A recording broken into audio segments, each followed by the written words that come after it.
membahas tentang pilihan karir sesuai dengan tipe kepribadian ya. Setelah kita tadi mencairkan kebukuan kita, mudah-mudahan pilihan kalian sudah benar tadi ya. Itu bisa menebak ada orang tadi dalam gambar. Nah, dalam hal ini yang latar belakangi bahwa manusia diciptakan oleh Tuhan yang berbeda-beda untuk saling melengkapi satu sama lain. Setiap orang memiliki kepribadian berbeda-beda yang sangat bermanfaat dalam menentukan pilihan karir. Di antara teman-teman sekelas ada yang pendiam, ada yang kutu buku, ada yang sangat mudah bergaul, dan yang lain-lain. Masing-masing memiliki kepribadian yang unik, maka pilihan karir seorang dapat dipengaruhi oleh tipe kepribadian yang dimilikinya. Nah, mari kita lihat sekarang.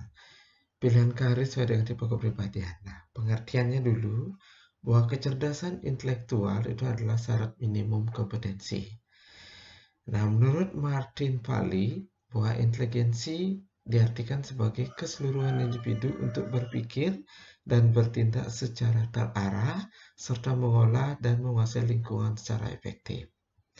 Kemudian dari Alfred Binet tahun 1964, dan ini merupakan orang yang pertama kali mengemukakan tentang kecerdasan intelektual, itu bahwa mempercayai kecerdasan itu bersifat tunggal dan dapat diukur dalam satuan angka, yaitu intelligence quotient.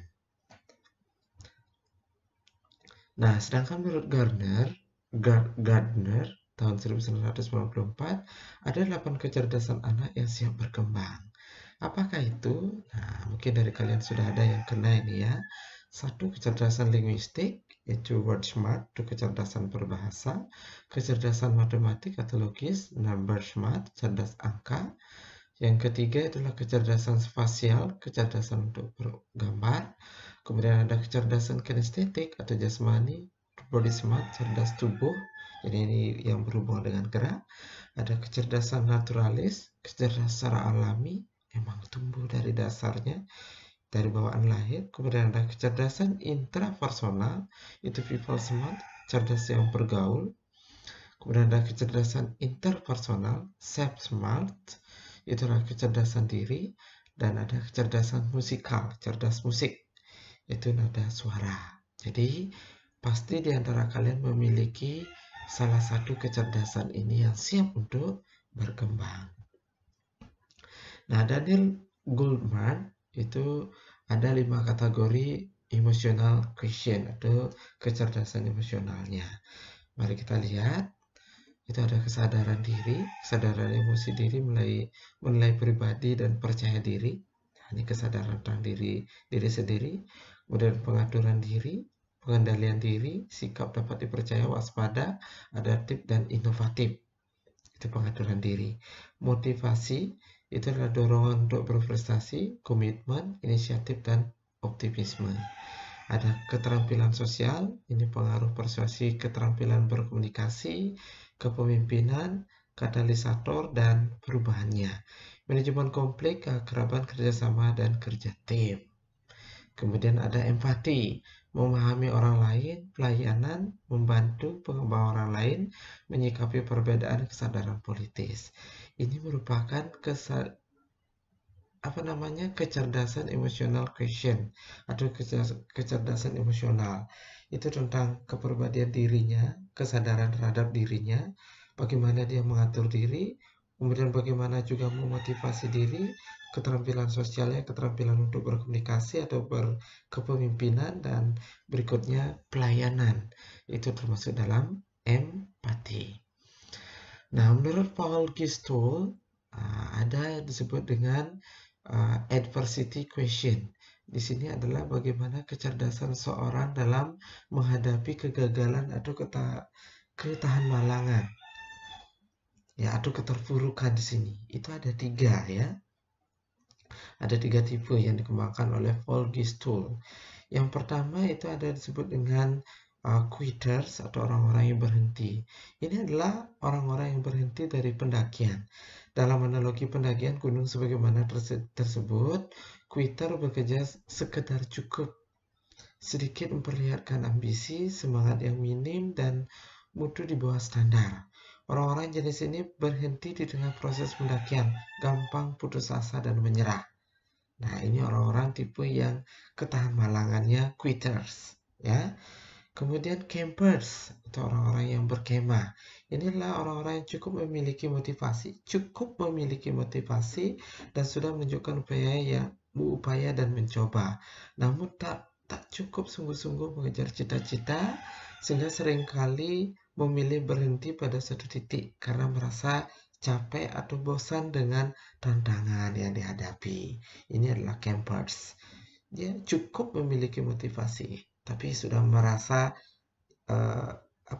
titik jenuh, tidak sungguh-sungguh untuk mengejar cita-citanya. Kemudian tak pernah menyerah pada kesulitan, terus berjuang dalam mengejar cita-cita kreatif. Artinya climbers yang ini ditekankan ya. Tipe yang ketiga ini adalah climbers, artinya memiliki motivasi yang tinggi. Pemikir memikirkan kemungkinan dan tidak membiarkan umur, jenis kelamin, ras, cacat fisik atau mental. Jadi ini adalah kebalikan daripada campers. Ini adalah maksudnya climbers. Tipe yang ketiganya bukan campers ya, climbers. Nah, aspek atau dimensi adversity quotient, kecerdasan dalam menghadapi tantangan, itu ada 3 yang disingkat dengan CO2RE, yaitu control, origin, ownership, reach, and endurance. Nah, kontrol itu adalah bagaimana kendali dalam kemampuan seorang dalam mengendalikan dan mengelola sebuah peristiwa yang menimbulkan kesulitan di masa mendatang. Kontrol. Kemudian reach atau jangkauan itulah sejauh mana kesulitan ini akan merambah kehidupan seorang, menunjukkan bagaimana suatu masalah mengganggu aktivitas lainnya, sekalipun tidak berhubungan dengan masalah yang sedang dihadapi. Adversity quotient yang rendah pada individu akan buat kesulitan merembes ke segi-segi yang lainnya. Nah, ini sejauh mana dia memahami tentang reach atau jangkauannya dalam menghadapi permasalahannya. Kemudian yang ketiga itu adalah origin, asal-usul, dan ownership atau pengakuan. Sejauh mana seorang mempermasalahkan dirinya ketika mendapati bahwa kesalahan tersebut berasal dari dirinya. Dan tentu dari hal ini akan menumbuhkan namanya ownership. Nah, sehingga lingkungannya menjadi sumber kesulitan atau kegagalan seorang. Nah, di sini dia akan mengenali dirinya sejauh mana dan dia akan ada pengakuan, oh, kemampuan saya sampai di sini loh. Nah, itu disebut dengan CO2RE, control, origin, ownership, reach, and endurance.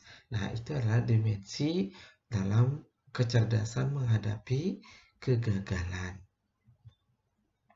Nah, sehingga dalam hal ini pilihan karir sesuai dengan tipe kepribadian itu ada 6 sebenarnya ya, ada 6. Yang pertama ada tipe seorang yang intelektual.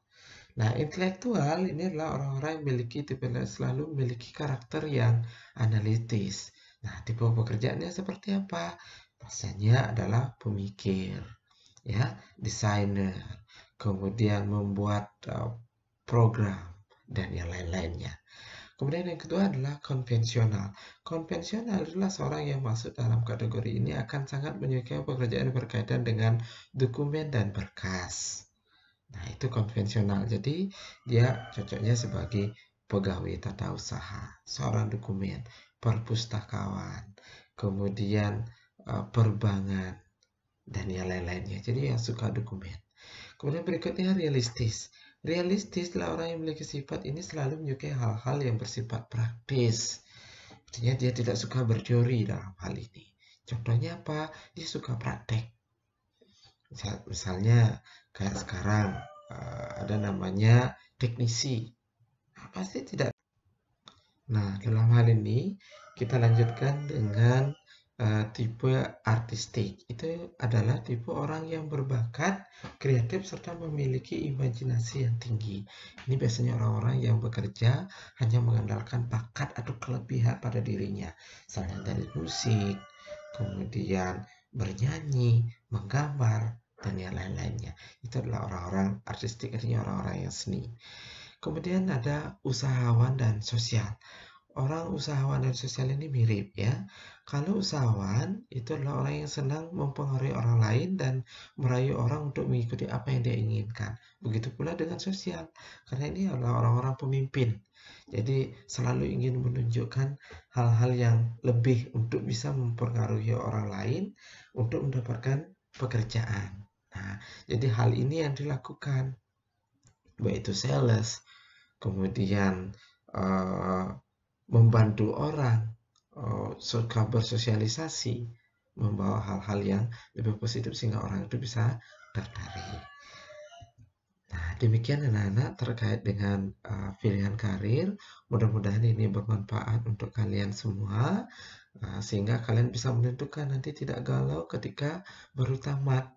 Ya, silakan nanti sesuaikan. Thank you very much. Semoga bermanfaat dan tetap semangat.